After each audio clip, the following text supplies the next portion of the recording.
সহজে আপনি যদি গুরুত্বতে আমি বলছিলাম যদি আমার কথাগুলো সহজে শুনেন তাহলে আপনার উপকার হবে। এগুলো কিন্তু অনেক কষ্ট করে টাকা দিয়ে শিখতে। আর এটা যদি আপনি নিয়ে যেতে পারেন তাইলে খুব সহজেই বুঝতে পারবেন। শুনেন, কুম্ফুর আমি বলছি যে অনেকগুলো ধাপ, যেমন অস্ত্রের সময় এক ধরনের আচরণ, তারপরে হচ্ছে আপনার লাঠির সময় এক ধরনের আচরণ, এবং খাইলা হাত হইলে খালি হাত হইলে এক ধরনের আচরণ। কথা বুঝছেন? এখন আপনাকে একটা টিপস বলি, প্রত্যেকটা ব্যক্তির যদি কোনো পশু আপনাকে আক্রমণ করে, কোনো পশু আপনাকে আক্রমণ করে, আপনি যদি তার চোখকে বন্ধ করতে পারেন, যেমন কুমিরে আক্রমণ করতে এইখানে গোসল করতে নামতেন কোনো পশু, আপনার যতই কষ্ট হোক তার চোখে আঘাত করেন, কোথায় করবেন? চোখে। তাহলে সে দেখবো না। এটা কিন্তু হাজার কথার এক কথা। জি জি, কথা বুঝছেন? এরপরে যখন কেউ আপনার কামড়ি দিচ্ছে কোনো পশু অথবা কুকুর, আপনি দেখবেন তার দুই চোয়াল ধরতে পারেন কিনা, অর্থাৎ এই যে চোখ সহ, কি সহ? চোখ সহ দুই চোয়ালের ভিতরে হাত দিয়া যখন এইভাবে টাইম না ধরবেন তখন কিন্তু সে কামড় দিতে পারবো না। তাহলে এই সংক্ষেপ কথা থেকে কি বুঝলাম? কম্প কি? কম্প শুধু নিজেকেই সেভ করে এরকম না, কম্প আরেকজন অসহায়কেও কি করে? সেভ করে। কম্প শুধু একজন সন্ত্রাস থেকেই বাঁচায় এরকম না, পশু পাখির থেকেও বাঁচায়। এখন আমরা কম্প আসছে কই থেকে? সেম পশু পাখির থেকে আসছে। কম্প কোত্থেকে আসছে? পশু পাখির থেকে। সংক্ষেপ ইতিহাস কই, তাহলে মজা পাইবেন আর। অর্থাৎ বহুত বছর আগে প্রাচীন যুগে চায়নারা আপনার জীবনযাপন করতে হইতো, অর্থাৎ এই জঙ্গলে যাওয়ার পরে এরপরে তারা প্রাণী শিকার কইরা এটাকে পুড়ে তারপরে এটা ভক্ষণ করে জীবনযাপন করতে হইতো। তো ধরেন 20 জন একসাথে জঙ্গলে গেছে, যাওয়ার পরে আপনার প্রাণী শিকার করতে গেছে, দেখা গেছে কি 4 জন নিহত হয়েছে, 5 জন আহত হয়েছে, বাকিগুলো সুস্থ আছে। তো ওইখানে যারা গুরুদেব আছে, অর্থাৎ ধর্মকে যারা নিয়ন্ত্রণ করে, এই গুরুদেবরা সবাই বৈঠকে বসছে। আমাদের ধর্মের ভিতরে যখন সমস্যা সৃষ্টি হয় তখন কিন্তু ধর্মের যারা বড় বড় ব্যক্তি তারা গবেষণায় বসে যে এই খারাপতার থেকে জাতিকে কিভাবে বাঁচানো যায়। ওইখানেও গুরুদেবরা বৈঠক বসে, বসার পরে ওনারা দেখলো যে যদি জীবনযাপনগুলো এইভাবেই করতে হয় তাহলে প্রতিদিনই তো আমাদের জনসংখ্যা কমবে, কমলে তো ওই জনসংখ্যার ওই গোষ্ঠীর শক্তি কমে আসবো না। তো তারা কি করলো? গবেষণা করলো যে একটা বনের ভিতরে তো দুর্বল প্রাণীও বসবাস করে, আবার সফল প্রাণীও বসবাস করে। তো আমরা কিন্তু ডিসকভারিতে দেখি যে কখনো ছোট ছোট প্রাণীও কিন্তু বড় বড় প্রাণীকে ঘায়েল করতেছে, আবার বড় বড় প্রাণীও কি ছোট ছোট প্রাণীকেও ঘায়েল করতেছে। সবাই এইভাবেই কিন্তু জীবনযাপন করতেছে। তো ওইখানে তো দুর্বল জায়গা আছে, দুর্বল প্রাণী আছে। তখন তারা গবেষণা করলো যে একটা ছোট বাঘ বড় বড় মহিষ, জংলি মহিষ, জিরাফ অথবা হাতি এগুলোকে কিভাবে ঘায়েল করে। বাঘ তো ছোট। ওনারা দেখলো বাঘ যখন ঘায়েল করে তখন কি করে, একটা প্রাণীর এটাকে ছিঁড়ে ফেলে, এই জায়গাটাকে কি করে ছিঁড়লে রক্ত বের হয়, একটু পরে এই প্রাণীটা আস্তে করে পইরা যায় অথবা দুর্বল হয়ে যায়। তাহলে এইখান থেকে তারা গবেষণা করে বের করলো যে মানুষেরও এই জায়গাটা কি দুর্বল জায়গা। কি জায়গা? এইখান থেকে দেখেন তারা এই স্টাইলটাকে নিয়ে আসে। আমরা কম্পুর ভিতরে এরকম দেখি, তাইলে এটা কি থাবা বলেন তো? এখন বাঘের থাবা।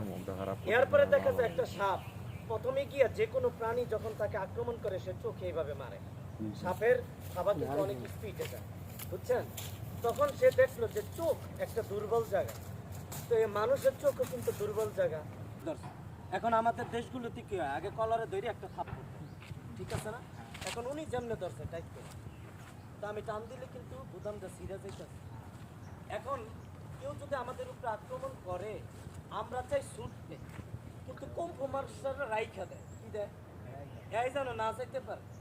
তা আমি আর এখানে ধৈরা রাখার পরে এই পাটা তার এই ভিতরে ঢুকানো, ঠিক আছে?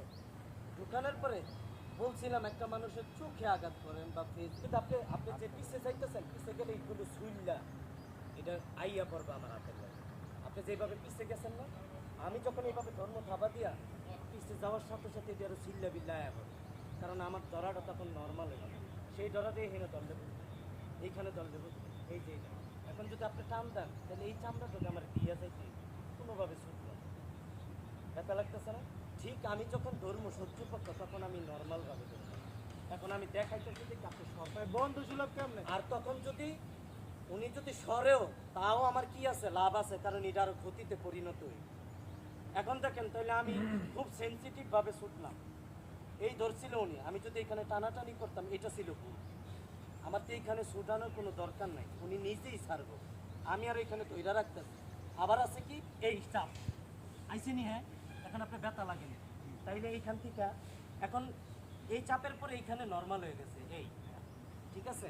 এই যে উনি কইতেছে আসতে দিয়ে, তাহলে সহ্য হইলে তো আমি আরও জোরে দিই।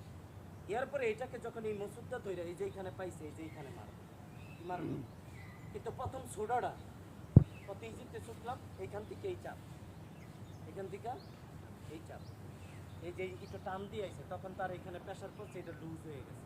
হয়তো আমার জামা কাপড় ছিল না, হাতে ধরলে হ্যাঁ হ্যাঁ এইখানে, হ্যাঁ আবার ধরেন, দেখেন আমি প্রথম ব্যথা আবার যাই, এইখানে আমি ধইরা রাখছি। ছুটাইতে পারলে তো মাকসাদ পূর্ণ, আমি চাইতেছি তারও কিছু শিক্ষা দিব, এই জন্য তাই সে যেন না যাইতে পারে। আমি আর এইখানে ধরছি, এই যে এই জায়গাতে যে একটু পরে লুজ হয়ে যাবে, যখন তার এইখানে দিব এইখানে অটোমেটিক হয়ে যাবে এই ধরনের জায়গা, এই যে থোতনা সহ এইভাবে বাজানোর পরে আপনি যদি এইভাবে ল্যাং দেন তাইলেই সে পড়ে যাবে। এখন সে ব্যথা পায় না দেখা ছাড়ে না। আমাদের অভ্যাস কি, এখানে ব্যথা পাইছে হাত যেখানে থাকুক এখানে যায়, নাকে ব্যথা পাইছে এইভাবে যায়, কথা বুঝছেন? যখন আমি তার চোখে ব্যথা দিন অটোমেটিক সাইডে সে চোখ হেফাজত করার জন্য হাত নিয়ে যাবে, বুঝছেন কথাটা? এটা হইছিল যদি আমাদের গলায় ধরে, ওইটা নাই মে এটা কোন পুরোটা ভাব সামনে দেখে আরো জোরে দেন, আরো জোরে আমি ব্যথা পাবো, আরো জোরে দেন, আরো জোরে, আরো জোরে। এই যে দেখেন আমাদের গলা ব্যায়াম করতে করতে, শাওলিং সাধন করতে করতে এটা একটা দুর্বল জায়গা ছিল, এটা কি হয়ে গেছে, শক্ত হয়ে গেছে। তারপরে মানকি স্টাইল আছে, এইভাবে মানকি স্টাইল, বুঝছেন? এভাবে মানকির মতো থাকে। আপনার বানর সব সময় খুব স্পিড এইভাবে হিট করে পাউডার এদিকে ঝাড়া দেয়, কথা বুঝছেন? এরা গবেষণা করলে এই হিট দিয়া ধরেন একটা প্রাণী তাক পাইতে রয়েছে, সে গেলে মানকিকে ধরবে, তো ও কী করে, ওর এই টার্গেটটাকে নষ্ট করে বিভিন্ন আচরণ দিয়া, এরকম করে বিভিন্ন আচরণ দিয়ে কী করে টার্গেটটাকে নষ্ট করে সে গাছে উঠে যায়। তো সেটা এটি হচ্ছে ঠসের কাজে লাগে। কিসের কাজে লাগে? টস। অর্থাৎ 5-7জন ম্যান আমাকে আক্রমণ চালাইছে, সেটা একটা প্ল্যান নিয়ে আসছে, তাকে আমরা কি করি এই মানকি স্টাইল দিয়া বিভিন্নভাবে এরকম যখন করি, দেখেন আপনার ব্রেনে যা আছে এটা নষ্ট হয়ে যেতে, কথা বুঝছেন? এইখান থেকে তারা কি করলো, মানকি স্টাইলটা নিল। তাইলে সব এইভাবে যাচাই করতে করতে তারা কি করছে, আপনার পশু পাখির থেকে এই স্টাইলগুলোরে এক জায়গায় জমা করছে। এখন জমা করার পরে দেখলো মানুষ কয়েক ভাগে বিভক্ত, অর্থাৎ কেউ স্বাস্থ্যবান, কেউ চিকন, কেউ মিডিয়াম। তাইলে সবাইকে আর এইভাবে লড়া দিতে পারবো? যেগুলো স্বাস্থ্য আছে এই লড়াগুলো কিন্তু তারা পারতো না, এইভাবে ইজি আসতে পারবো না, এখান থেকে ইজি আবার যাইতে পারবো না। তো তারা কি করলো, গবেষণা করে যখন অনেক এলএম জমা হইলো, এখান থেকে কি করলো, স্বাস্থ্যবানদের জন্য কুস্তাকুস্তি তৈরি করলো, বুঝছেন? সেলফ ডিফেন্স হিসাবে তাদেরকে প্রশাসনিক ইয়া হিসাবে শর্টকাট কি করলো, কাচ্ছেন জিতকুণ্ড 200-র উপরে এরকম নাম আছে। তো উশোটাও এটা চায় নাই, সবচেয়ে মূল হয়েছে চাইনিজ কুম্ফু শাওলিং মার্শাল আর্ট, এটা হয়েছে মা, এর থেকে সব কিছু বের হয়েছে। শাওলিং মার্শাল আর্ট যে শিখবো, অন্য অন্য স্টাইল শেখা তার অনেক, যেমন আমরা বক্সিং করি না, বক্সিং, এই বক্সিং আপনি যদি একদিন, কয়েকটা অপশন আছে বক্সিংয়ে, একদিন যদি প্র্যাকটিস করেন এই ঘুষি আপনার আইসা পড়বে, কিন্তু আপনার এইখানে এই স্টাইলটা 1 মাস প্র্যাকটিস করার পরও চাইনিজ কুম্ফুদের কাছে গিয়ে দিলে কইব হয় না, কথা বুঝছেন? এই জন্য দেখেন বাংলাদেশে শাওলিং কুম্ফুর কোনো অনুষ্ঠান হয় না, শাওলিং কুম্ফুর কি হয় না, অর্থাৎ এই বক্সিংয়ের কতটুকু পাওয়ার এইটা ধরতে পারে, কিন্তু এই টান দিয়া কি করে এটা কিন্তু সব ম্যান জানে না। এই টানটা তাদের কাছে, এই যে আমি একটা টান করছি, কথা বুঝছেন, আমি কি করছি, এখান থেকে টান করছি, এই টান করছি, এগুলো সবাই বুঝে না, কিন্তু আমি যে একটা ঘুষি দিছি, বুঝছেন না? এই জন্য আপনি দেখেন বাংলাদেশ কোনো অন্য অন্য দেশও শাওলিং প্রদর্শন শুধু চায়নাতেই হয়, কিন্তু শাওলিং প্রদর্শন বা ফাইট এরকম দেখবেন কোথাও না। কেন? আমি তার উপরে আছি না, এখন কিন্তু কোনোই বসে দেবে, এই পড়াটা তখন পড়ার সাথে সাথে এখানে কি কোন, এবার আপনি যত কঠিন ধরেন চেক করতে পারেন, আমার যে কেউ হইতে পারে, তাহলে আপনাদের আত্মবিশ্বাস বাড়বে যে না কুম্ফু শিখলে যে কোনো ধরনের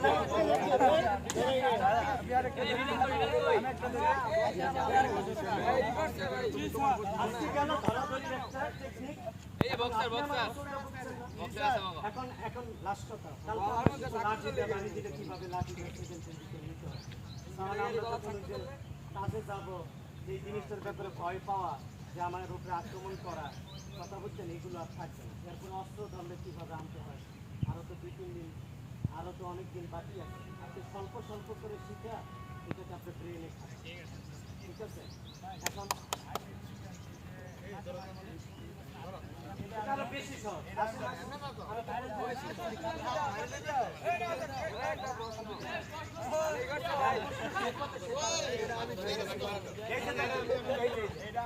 এখন আমার ব্রেন আমার কিভাবে দুর্বল করে যে গাড়া আমার পিছন থেকে ধরছে আমি কিভাবে শিখবো অথচ আপনি যেমনি ধরছেন এই ধরাটাও হয় না ধরাটাও শিখতে হবে আরো টাইট করে তাইলে আপনি বাস্তব এই যে এখন আমার দেখেন ওই যে বলছিলাম অঙ্গগুলো খালি থাকে আমি তো এইখানে তাকে ডিস্টার্ব করতে পারি আমরা কিন্তু সেটা করি ঠিক আছে না আমরা ছুটতে যাই এখান থেকে এখন যদি এইখান থেকেও ছুটতে যাই এই জায়গাটা বাইকটা রয়েছে কেন আমি আরো আনটার মতো বানায় রাখছি কিন্তু আমি যদি সোজা করি এবার তার ঘাড়াইছে এই ঘাড় সহ না মইবা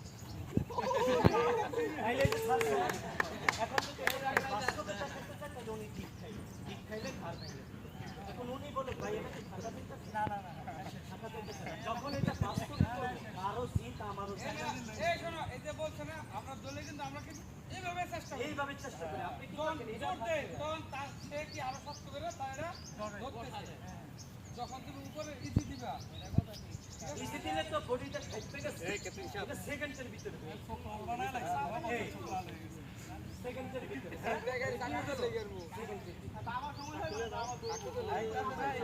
এরপরে দেখেন যেটা বলছিলাম উনি আমার এইভাবে ধরছে তো ধরার পরে উনি হ্যাঁ টাইট করেন মানুষ কিন্তু যুদ্ধের বসতে একদম খাপাই ফেলে কথা বলছেন এইখান থেকে কিন্তু এটা আমি কিছু করতে না বরং এমন করলে আরো চোট লাগে তা আমি বলছিলাম এই যে আমার এই জায়গাটা এই যে জায়গা এই যে খুব সহজ এই যে সাইডা আমি এখন ফালাইনি খুব সহজ এটা থাকা